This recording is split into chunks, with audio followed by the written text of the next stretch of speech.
tidak menyona dia ketuh tua udah kayak nyana pamtuh tua kalau pamtuh nyona ketuh tua tikuang tuh tua tapi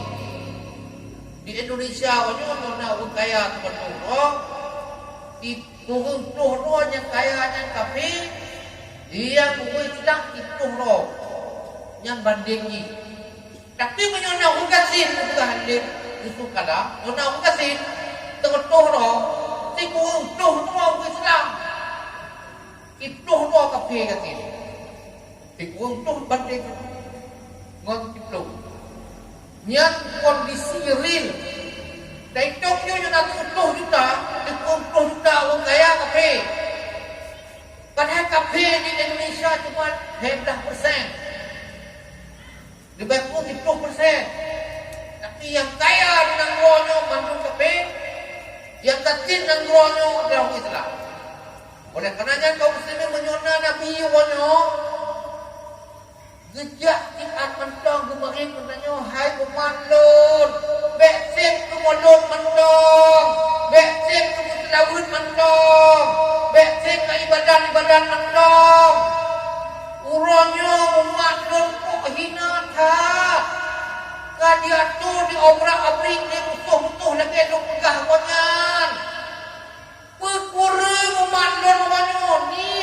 hanani lepah de pesalah mandun wanyo pehanat tep Quran pehanat tep hati pehani jak penceramah pernah menjawab nanyo dan ke tabuh kita turun pegah hidung seandai nek nanyo pahlawan jamun na cuknya di na malah di na skandar muda na dipuji di jero yang pahlawan gagah-gagahnya ompan udip at tong gonyo gebi nyawang Tuhan memang hana mungkin menyo gebi at nyawang Tuhan ya kadang cok pegekun hai cok hai kucolun hai generasi ilun nyuka ayah kuno kuriat tau di apa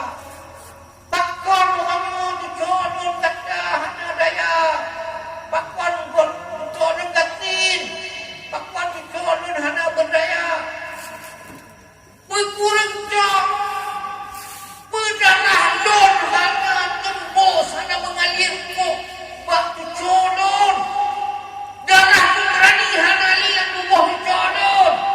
darah pejuang hana lihat tubuh tujuan darah orang bekerja gagah hana lihat darah menuntut ilmu hana lihat berkurang cok